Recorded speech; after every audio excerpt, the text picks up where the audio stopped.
Shalom Sobat STTI yang dikasihi oleh Tuhan. Puji syukur kepada Tuhan karena pada pagi hari ini Dia mengaruniakan satu hari lagi kepada kita semua untuk kita bisa beraktivitas dan melakukan kegiatan kita untuk memuliakan namanya. Pada saat ini sebelum kita memulai hari kita akan berdoa dan kita akan merenungkan firman Tuhan supaya firman yang dikehendaki Tuhan ini bisa menjadi pelita bagi hari kita pada saat ini. Mari kita berdoa untuk kita membacakan firman. Bapa di surga, kami bersyukur ya Tuhan ketika Engkau membangunkan kami pada pagi hari dan pada saat ini Engkau memperkenankan kami untuk sekali lagi membaca firman-Mu ya Bapa. Bapa terima kasih karena Engkau mengaruniakan kepada kami firman dan pengertian, dan biarlah Engkau buka hati dan pikiran kami supaya kami bisa mengerti akan firman-Mu ini ya Tuhan, dan jadikanlah firman-Mu ini sebagai pelita bagi langkah kami pada hari ini. Dalam nama Tuhan kami Yesus Kristus kami sudah berdoa. Amin. Sobat STI yang dikasihi oleh Tuhan, pada saat ini saya akan mengajak kita untuk membuka Alkitab kita dari Yohanes pasal ke-6 ayat 66. Yohanes pasal 6 ayat 66 saya akan bacakan bagi kita semua. Mulai dari waktu itu banyak murid-muridnya mengundurkan diri dan tidak lagi mengikut Dia. Sekali lagi, mulai dari waktu itu banyak murid-muridnya yang mengundurkan diri dan tidak lagi mengikut Dia. Sobat STI yang dikasihi oleh Tuhan, kalau kita melihat konteks daripada bacaan kita pada saat ini memang hanya satu ayat 66. Tapi kalau kita buka dari ayat pertama dari pasal ke-6 ini, kita akan melihat satu kejadian yang sangat luar biasa yang dicatat di dalam 4 kitab Injil, yaitu mujizat Yesus memberi makan 5.000 orang. Mujizat ini saking luar biasanya, dia adalah satu-satunya mujizat yang dicatat oleh baik Matius, Markus, Lukas maupun Yohanes.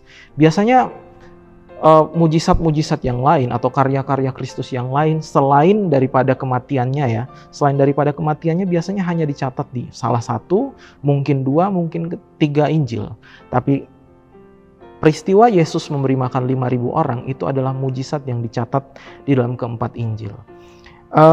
Apa yang kita doakan untuk pagi hari ini, Sobat STI? Ketika kita bangun, ketika kita berdoa kepada Tuhan, apa yang kita doakan? Apakah kita meminta berkat daripada Dia? Apakah kita meminta materi daripada Dia? Apakah uang? Atau apakah kita meminta mujizat terjadi pada kita pada hari ini? Apakah itu salah? Mungkin iya, tapi mungkin juga tidak. Sobat STI, apa yang kita harapkan dari Tuhan? Sepanjang kita hidup, sepanjang kita bernafas, kita mengakui bahwa Dia ada di suatu tempat di sana dan mungkin ada pada saat ini dengan kita, bersama-sama dengan kita. Apa yang kita harapkan dari Dia untuk Dia lakukan kepada kita? Apa kita berharap Dia bisa membantu kita di dalam meraih impian kita hari ini? Atau mungkin impian kita ke depan? Apakah kita mengharapkan Dia untuk ada bersama-sama dengan kita untuk memuluskan rencana-rencana kita? Ini terjadi kepada orang banyak yang pada saat itu diberi makan oleh Yesus.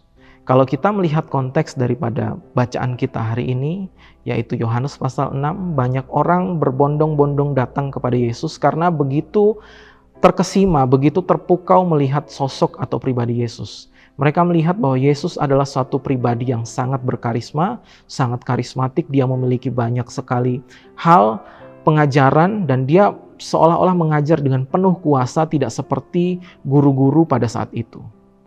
Dan apa yang diharapkan oleh orang banyak daripada Tuhan?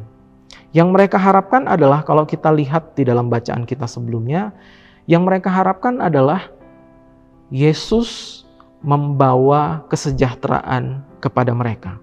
Yang mereka harapkan adalah menjadikan Yesus sebagai raja atas Israel. Pada saat itu memang Israel tidak lagi menjadi sebuah negara. Waktu itu orang Yahudi tercerai-berai kemana-mana. Dan orang-orang Yahudi berharap kepada suatu sosok Mesias yang suatu saat bisa melepaskan mereka daripada penjajah.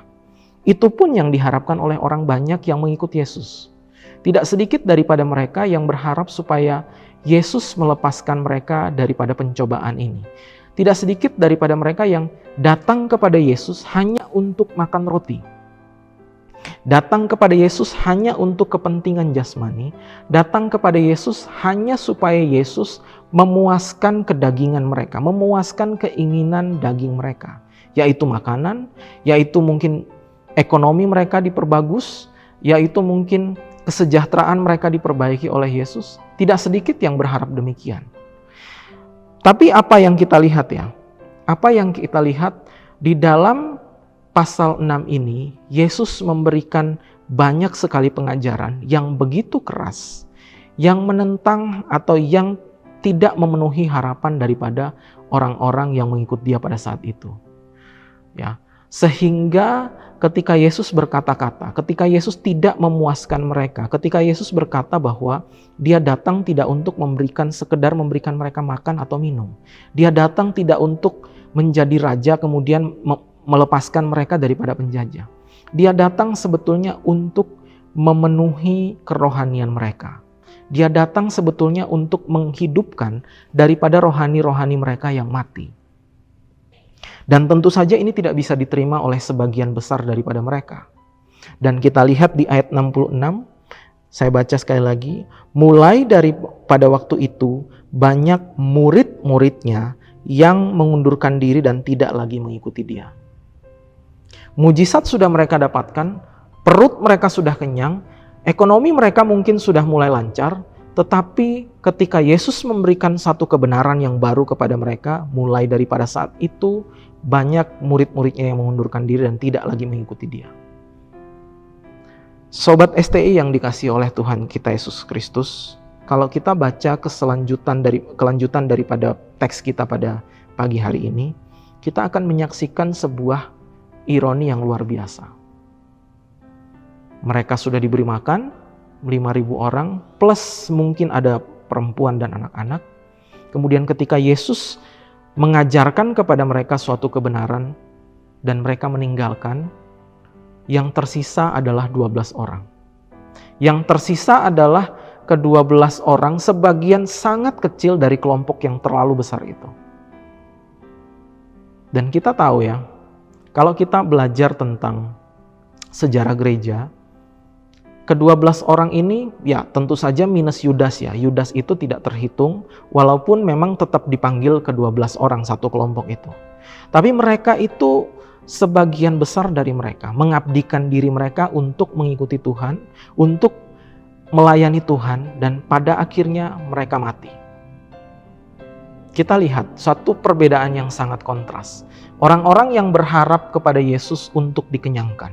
Orang-orang yang berharap kepada Yesus untuk disejahterakan, untuk impian mereka itu dikabulkan oleh Tuhan, untuk membantu mereka meraih apa yang mereka cita-citakan, mereka meninggalkan Yesus pada akhirnya. Mereka cuma mau memperalat Tuhan, untuk sebetulnya Tuhan itu diperalat untuk mengikuti kemauan mereka. Tetapi tidak dengan ke-12 orang ini. Yang mereka lakukan adalah mereka mencari sumber berkat. Mereka bukan mencari berkat, tetapi mereka mencari Sang Pemberi berkat itu sendiri. Supaya apa? Bukan supaya apa-apa, tetapi supaya mereka mengabdikan diri mereka kepada Tuhan. Kepada Sang Pemberi berkat itu, kepada Sang Sumber berkat itu. Dan apa yang mereka dapatkan? Apakah mereka mendapat kesejahteraan secara ekonomi? Tidak. Apakah mereka mendapatkan perut yang kenyang? Tidak juga. Apakah mereka mendapatkan jaminan keamanan, jaminan kesejahteraan, jaminan ekonomi yang baik? Tampaknya tidak. Satu persatu daripada mereka mati untuk melayani Tuhan. Mati dalam perjalanan mereka melayani Tuhan. Satu persatu, dan yang terakhir adalah Rasul Yohanes.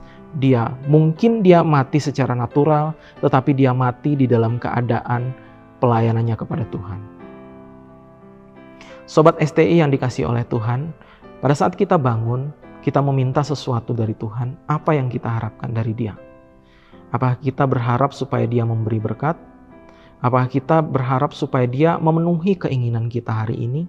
Apakah kita mempunyai planning A, B, C, dan seterusnya? Dan apakah kita berharap Dia secara luar biasa membuat kita memenuhi segala rencana-rencana kita itu?